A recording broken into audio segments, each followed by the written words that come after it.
Welcome, ladies and gentlemen, to a new Netflix movie review here on Max Talks Movies. And today, the new film that I always tell you, which came out yesterday on the Netflix platform, and that is Desperados, starring Nassim Pedrad, Anna Kemp, Sarah Burns, Lamorne Morris, Robbie Amell, and Heather Graham. If you have seen Desperados yesterday on Netflix or early this morning, tell me down below in the comment section, did you enjoy this film or did you not like this film? And if you saw the trailer or based on my review, are you still interested in seeing it if you haven't yet checked out this movie on Netflix, the newest Netflix movie release on its Friday? So basically the film is about Nassim Pedrad, who's in the middle here of the screen. She's going through a lot. She has no job, but she has her two best friends, and then she finally finds the right person in her mind, played by Robbie Amell. And when Robbie Amell goes to her for 5 days, she sends a really bad email. But then we find out that he was just in a coma in Mexico. So then Nassim Pedrad and her two friends, played by Anna Kemp and Sarah Burns, they have to go out to Mexico because Nassim does not want her email to be read by Robbie Amell.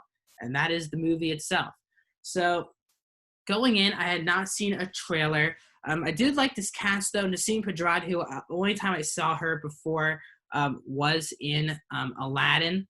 And I thought she was actually a nice, pleasant surprise in Aladdin, and her relationship with Will Smith really works. Anna Kemp, who I'm not the hugest fan of. I don't have a huge thing about her. She was actually really good in the Lovebirds. She's not in it enough, but she was definitely in the Lovebirds earlier this year. Lamorne Morris, who I absolutely loved from Game Night, and Heather Graham as well, really good when you put her in the right movie. Overall, the movie is kind of a by-the-numbers comedy, rom-com, I guess you can call it. It feels like that we have seen this type of film even last year, and I'll talk about that in my negatives. So that's how it works. I'll go through my positives, my negatives, and then I'll give you my score out of 5. So overall, guys, this movie for me there's not a lot of good to talk about. The only thing I would say is that Nassim Pedrad is good. I would say enough in this movie. Her performance isn't really that amazing, but it's also not awful as well. I would say there's some entertaining parts in the film. I think the ending, the last, I would say 15 minutes are pretty heartfelt, and you don't feel it for the characters, but you do feel it for the message that they're trying to send. So that is something that I'll say is that the ending is good enough, I would say. Probably the best part of the movie is the last 15 minutes. But then I got to move into my negatives, and this movie is pretty bad on a lot of levels. This plot is crazy, and it's not crazy in a good way. Like, it just pulls you out of the movie at times. You don't really understand why. I mean, we maybe get 2 scenes with her and Robbie Amell, and then all of a sudden she already wants to go to Mexico for this guy, and we're only a month into their relationship. So that itself is crazy. I don't feel like we were warranted the need to go to Mexico to get rid of this email. And also Anna Kemp and Sarah Burns, they try to have their own storylines of their own in this 20-minute bubble that included Heather Graham in the film. But in general, that just didn't work. And you could have pulled that 20 minutes completely out of the movie, and the story could have been the exact same. And that was a huge issue. I felt like we were kind of meandering to meaningless stories that were going on, especially with our 2 supporting characters who they wanted to give their own personality to, but they just didn't have time to. And it kind of pulls you out of the movie. And the fact that in a 1 hour and 46 movie, you could have pulled 20 minutes, this movie could have easily been an hour and a half to an hour 20 and been the same movie. As well, Lamorne Morris isn't in the movie enough. He's definitely the funniest part of the film, but he really struggles to find his footing as well in this film. Overall, this film just isn't really funny. They do a lot of jokes that completely don't land. I mean, I'm not gonna spoil the movie here, but there's one joke basically where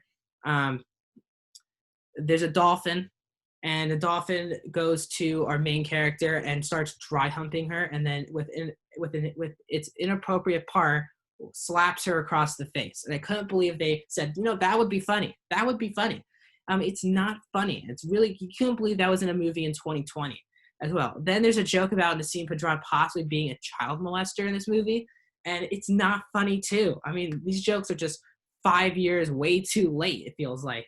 Um, and that's what kind of pulls you out of the movie as well. The jokes aren't funny. The movie is not entertaining enough. It also reminded me of a film that I saw last year on Netflix called Someone Great.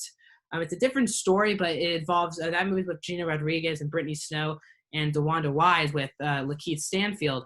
And that movie's kind of the same thing, except that one's kind of more about a breakup and trying to move on from Lakeith Stanfield. But it's still three best friends who need to go on their own journey. And even though I didn't really like that movie, I gave it a 2.5 out of 5. That movie still had some redeeming parts with well-acted actors and a story that actually worked for all three friends. And this movie just had one friend. It was all about her, and they tried to add in another storyline for these two other ones, but they don't work. And the movie's too by the numbers, too predictable.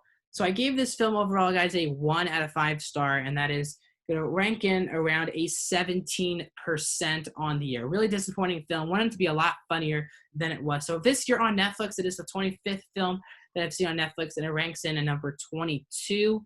And then overall, this year in film, I've seen 38 movies now, and it ranks in at number 33. So that should tell you what I think about Desperados. If you agree with my review, or if you've seen seen Desperados, tell me your thoughts, non-spoiler fashion, in the comment section down below. If you haven't seen Desperados, did I somehow not interest you in seeing this film?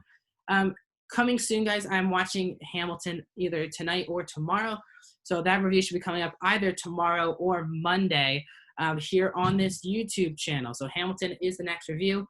I have a lot. If you're interested in shooting platform reviews, movie reviews, TV show reviews, they're all going to be on this channel. So please, if you like this review, please consider hitting that like button, hitting that subscribe button, hitting that bell for notifications on all upcoming videos. I'm going to keep posting as many videos as I can here on Max Talks Movies. And also hit that like button, as I just said. It really helps the algorithm so more people can see this. And also share the video. If you have people who you think will really like this channel, share the video, share the channel as well. That'll do it for me. Desperados Review 2020, not a great movie. I'll see you guys soon.